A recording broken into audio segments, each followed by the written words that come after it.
तुम्हें किसी के लिए भी स्ट्रेस लेने की जरूरत नहीं है। नौशेरवा की जान हो तुम पर किसी ने उंगली भी उठाई ना, उसका हाथ काट दूंगा मैं। अभी तो दुआ के साथ एक मजबूत सहारा है नौशेरवा गजनवी का, और सहारा इतना मजबूत और अमीर है कि किसी के मुंह पर भी वो बात नहीं आ रही थी कि कैसे ये लड़की भाग गई थी, कहाँ चली गई थी, किसके साथ गई थी। तो किसी ने अब वो बात दोबारा करनी ही नहीं है। दौलत का नशा ही ऐसा होता है कि सारे बेगाने भी अपने बन जाते हैं। लेकिन खैर, दुआ के ये हालात हमेशा नहीं रहेंगे। नौशेरवा गजनवी के जिस तरह से भाई के ऊपर अटैक हुआ था, इसी तरह नौशेरवा के ऊपर एक लिथल किस्म का अटैक होगा और ये बहुत ज़्यादा जख्मी हो जाएगा। तो दुआ जो है इसकी ज़िंदगी की दुआ करेगी, सब लोग इसकी ज़िंदगी के लिए दुआ करेंगे। दुआ को शिफ्ट कर दिया जाएगा गाँव वाले घर में, हवेली में। वहाँ पे दुआ जो है वो प्रेग्नेंट हो जाएगी, लेकिन टेंशन और डिप्रेशन की वजह से जो है वो इस प्रेगनेंसी को संभाल नहीं पाएगी और दुआ भी हॉस्पिटलाइज हो जाएगी। और उसे एक बुरी खबर सुनने को मिलेगी कि अब दुआ कभी भी मां नहीं बन सकती है।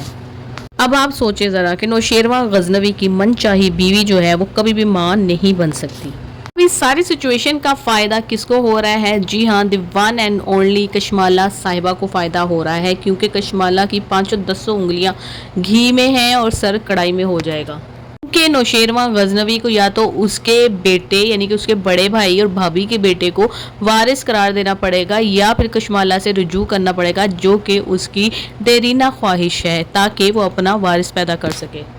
और वो इसलिए कि फरा का पत्ता तो पहले ही साफ हो चुका है। फरा का तो अब नामो निशान नहीं, वो तो पतली गली से निकल के जा चुकी है, दोबारा अपने हस्बैंड से माफी तलाफी करके बैठ गई है। लेकिन जुनैरा अब भी दुआ की खोज में मौजूद है और वो दुआ के पीछे है। उससे यकीन है कि दुआ जल्द या बदेर उसके पास पहुंच ही जाएगी, क्योंकि उसके कोटे पर दुआ की डिमांड दिन ब दिन बढ़ती ही चली जा रही है।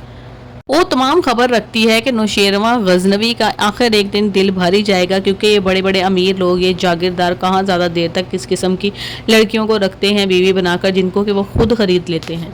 खैर जी, अब सरफराज का भी पता चल जाएगा इन दोनों को। उसको तो ये पता चलेगा ये तो मेरी कंपनी में ही काम करता है, घटिया फजूल सा बंदा और अदना सा मुलाजिम है। ओके, दुआ की बहन फिजा का शोहर है और सारी कहानी भी इसके सामने आ जाएगी कि किस तरह दुआ सरफराज के साथ भागी थी और वो इसको भगाकर अपने झांसे में लेकर ले गया था, और किस तरह से इसने तवाइफों के अड्डे पे जाकर दुआ को बेच डाला था ये अपनी शादी वाले दिन।